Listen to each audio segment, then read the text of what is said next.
Hello, my name is John Richter. I'm one of the instructors here at Financial Mechanics, and welcome to this video tutorial on fixed assets, Module 5 of your E101 course, where we're going to start with a simple introduction.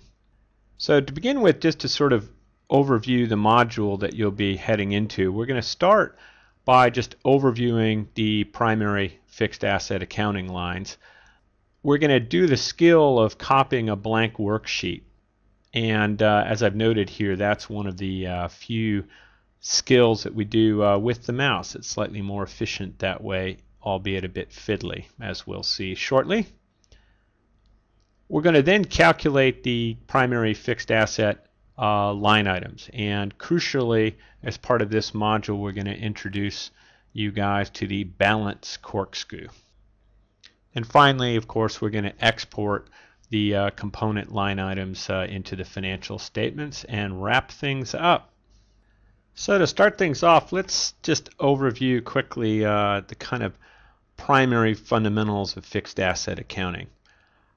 We start with the P&L, which will include the line item of depreciation, and specifically book depreciation, to ensure that we are making a clear distinction from any sort of tax allowance or tax depreciation. And as I've described here, this is essentially a non-cash charge, with emphasis on the fact that it is decidedly not a cash flow, for what you might consider kind of a wastage in an asset over time. So this is the sort of ongoing, smooth charge-off for something that you may have purchased years ago. The cash flow that is kind of connected in with fixed assets would be capital expenditure, and in a modeling sense in particular with a forecast model, this sort of ongoing capital expenditure.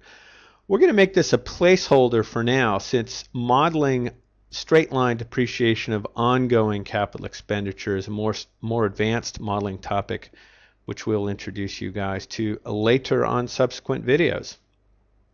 And finally, those two line items come together and are essentially reconciled in the balance sheet. And we'll talk about that, and that's sort of the guts of how a corkscrew will work.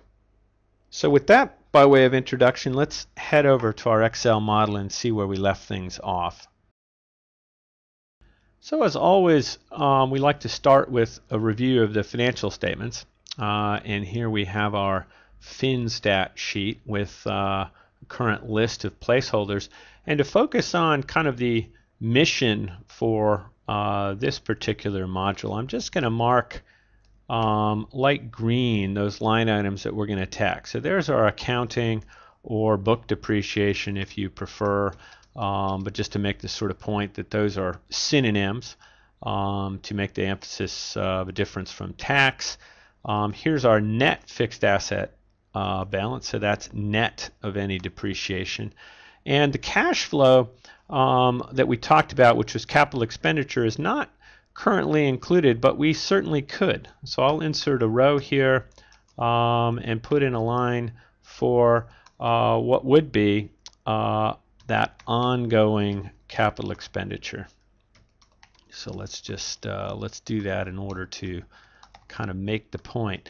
And as I indicated, that's going to be sort of a permanent placeholder for the time being. So I'm going to go ahead and return that to a yellow color, as that will be picked up later. And let me just confirm that that's included in the logic.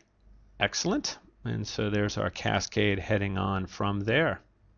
Right, and from this point, what we'll probably do, just to kind of set ourselves up for getting some modeling done, is to use this blank worksheet. We'll talk more about the template worksheet coming up, but here we have a blank worksheet, which kind of isn't entirely blank. It's set up right with the standard header that you've been introduced to already, and the correct column widths and all that kind of thing. And what we're going to do is create a copy of this blank sheet and use it as our starting position for fixed asset calculations, kind of a new chapter in the book, if you prefer. What we're going to do is select the blank worksheet, hold down the control key, and effectively left click, kind of pull this sheet up. And what we're going to do is put it between EBITDA and FinStat, and I let go of the left click on my mouse before I let go of the control key. And what that does is create kind of blank 2, and you'll know you've created a copy rather than just simply moved it by that sort of effect. At that point, I'd probably just double click and give this a useful worksheet label like fixed asset abbreviation, something short and simple. It's clear what's there, and when I do a Shift F9, of course, I see that cell A1 refresh itself to the worksheet label, and I am ready to go from here. And finally, what I might do if I thought I was heading into a meeting and kind of forgetting what I was up to a little bit, I might sort of put in some section heading just to kind of give myself a steer as to what kind of I thought were the kind of main things I was going to attack. So no harm in sort of labeling the counter space in your kitchen, if you will, with respect to what you're going to tackle in each section. And that's where we'll leave things off for now.